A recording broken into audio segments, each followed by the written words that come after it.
Spoken English at all अर्थ होउची आदौ। देखिबा सेंटेंस रे आमे याकू केमती यूज करबा। मु तांको आदौ पसंद करे नाही। एट ऑल को यूज करी एमती कहबा I don't like him at all. I don't like him at all. Next अछि on the spot. On the spot अर्थ घटनास्थल रे, जेउठी गोटे घटना घटे सही स्थान रे बा घटनास्थल रे। सेंटेंस देखिबा तार घटनास्थल रे मृत्यु हैला। He died on the spot. He died on the spot. आज इफ अर्थ होउची जेपरिकी बा जेमितिकी। सेंटेंस देखिबा से मो सहित एमिति व्यवहार करे जेमितिकी मु तार शत्रु नुहे, किंतु से मो सहित शत्रु भली व्यवहार करे। एठी हमें आज इफ लगे एमती कहबा he treats me as if I am his enemy. He treats me as if जेमितिकी बा जेपरिकी मु तार शत्रु, आई एम हिज एनिमी। लागुछि जेमितिकी वर्षा हेबाकू जाउछि। आज इफ लगे आमे एमती कहबा it looks as if it's going to rain. It looks as if जेमितिकी यह वर्षा हेबाकू जाउछि, it's going to rain. For sure अर्थ होउछि निश्चिंत बा निश्चिंत रूपे। से निश्चिंत रूपे कहि परिबनी कोन घटिबो। एठी हम एमती कहबा he can't say for sure what will happen. He can't say for sure what will happen. मु निश्चिंत रूपे जानेनी एमती कहबा I don't know for sure. I don't know for sure. Next अछि आफ्टर ऑल। आफ्टर ऑल अर्थ होउची सर्वपरे बा जेते हेले भी। सेंटेंस देखिबा जेते हेले भी से तुम सांग। सपोज दुई जन सांग भीतर किसी झगड़ा हो जाइए, आम से बुझाऊे जेते हेले भी से तुम सांग। तुम भीतर जहाँ भी किसी हो, जेते भी झगड़ा हला सर्वपरे भी बा जेते हेले भी से तुम सांग, तुम सहित कथा हुओ। से क्षेत्र में एमती कह after all he is your friend. After all he is your friend. Next at first. At first कहले यार अर्थ होउची आरंभ रे बा प्रथमे। प्रथमे मते केही विश्वास कले नाही। एट फास्ट लगे एमती कहबा at first no one believed me. At first no one believed me. Due to अर्थ कारणरू बा हेतुरू। सेंटेंस रे एमती कहबा थंडा कारणरू से अनुपस्थित थिला। तांको थंडा आइतला सेति से थंडा कारणरू अनुपस्थित थिला। एमती कहबा he was absent due to cold. He was absent due to cold. Next अछि on behalf of. On behalf of यार अर्थ होउची तरफरु, अन्य कहा तरफरु। सेंटेंस देखिबा मो तरफरु मो भाई एहा कला, मु करि पालिनी तेणु मो तरफरु मो भाई एहा कला। सेंटेंस रे एमती कहबा my brother did it on behalf of me. My brother did it on behalf of me माने मो तरफरु, on behalf of me. In detail कहले विस्तार रे। से विस्तार रे बुझेई देला। He explained it in detail. He explained it in detail. Next अछि टेक टाइम। टेक टाइम अर्थ समय लागिबा बा समय नेबा, एसब क्षेत्र में यूज करूँ। सेंटेंस रे देखिबा एथिरे समय लागिबो बा एहा टिके समय नेबो। इंग्लिश में एमती कहबा it will take time. It will take time. At times अर्थ होउची समय समय बा केबे केबे। सेंटेंस रे हम केमती यूज करबा से केबे केबे जिदखोर हो जाए। सब बेले जिदखोर होएनी, से केबे केबे बा समय समय जिदखोर हो जाए। सेंटेंस रे एमती कहबा he becomes obstinate at times. He becomes obstinate at times समय समय। एबव ऑल यार अर्थ होउची सबुठु उपरे। मु मो स्वाधीनता को सबुठु उपरे रखे। कहबार अर्थ होची स्वाधीनता मो पई सबुठु प्रथम। सेंटेंस रे एमती कहबा I value my freedom above all things.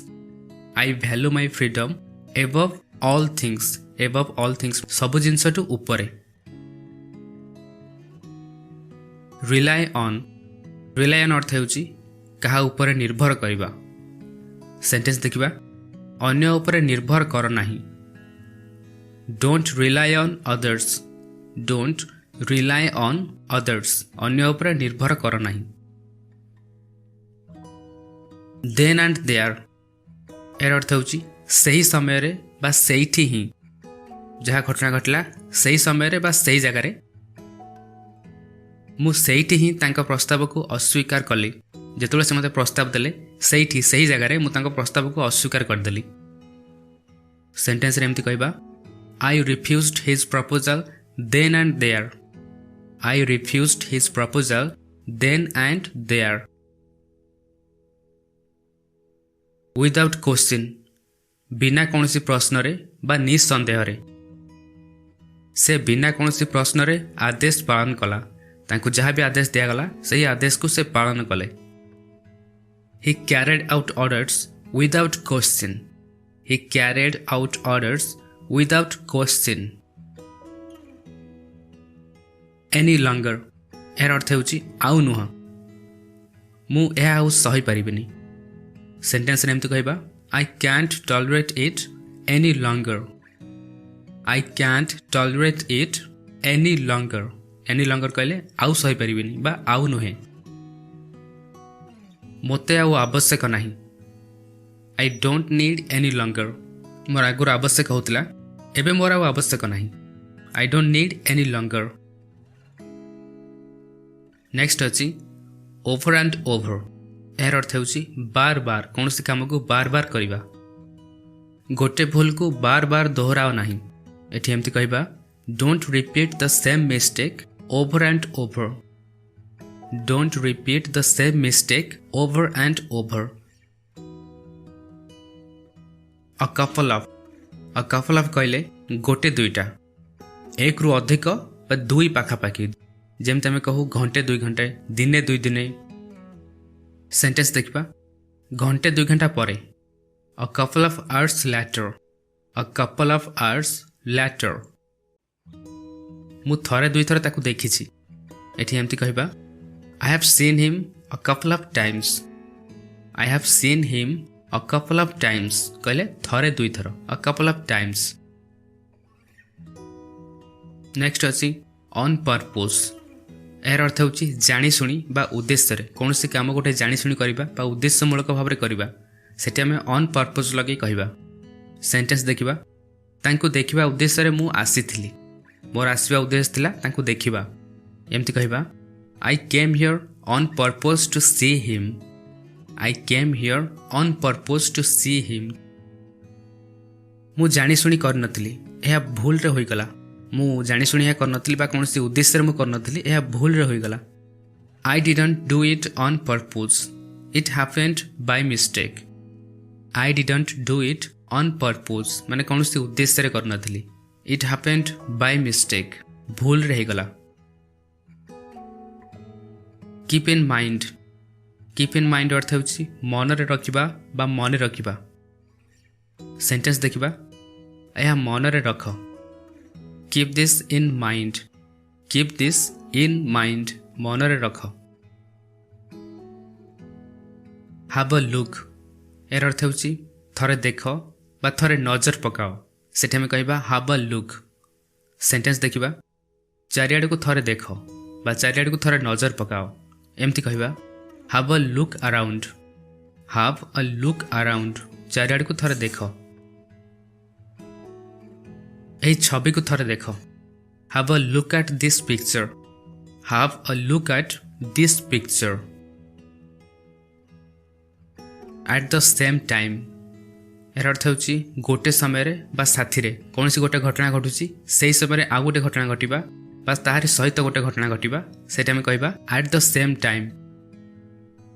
से एका समय रे चिल्लाउथिला आ दौड़ीथिला तार चिल्लेबा आ दौड़ीबा एका समय रे होउथिला सेटा में एट द सेम टाइम लगी कहबा He was shouting and running at the same time.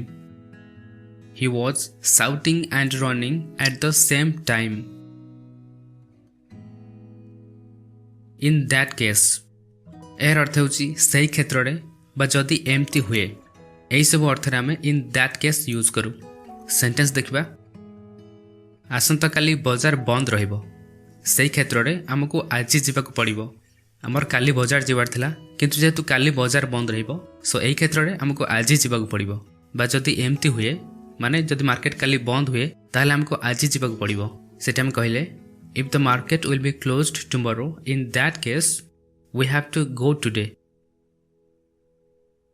Next अछि as a result एयर अर्थ होची फलस्वरूप बा सही कारणरू बा ता परिणाम रे सेटा में as a result लगे सेंटेंस करिबा। एमती कहबा दुर्घटना कारणरू से 3 मास काम रे जोको देई नथिला तार दुर्घटना हला तार फलस्वरूप बा सही कारणरू से काम रे जोको देई नथिला। सेंटेंस एमती करिबा as a result of the accident. As a result of the accident कारणरू he was out of the work for 3 months. As a result of the accident he was out of the work for 3 months. ये थिले हमर किछि basic English conjunctions जाको use करी आमे दुईटी घटना को जोड़ी की गोटे सेंटेंस करी कहू। Thank you so much for watching. I hope एथरो आपन को बहुत कि सिखबा को मिलिथिबो। So please like the video and subscribe the channel. Thank you and take care.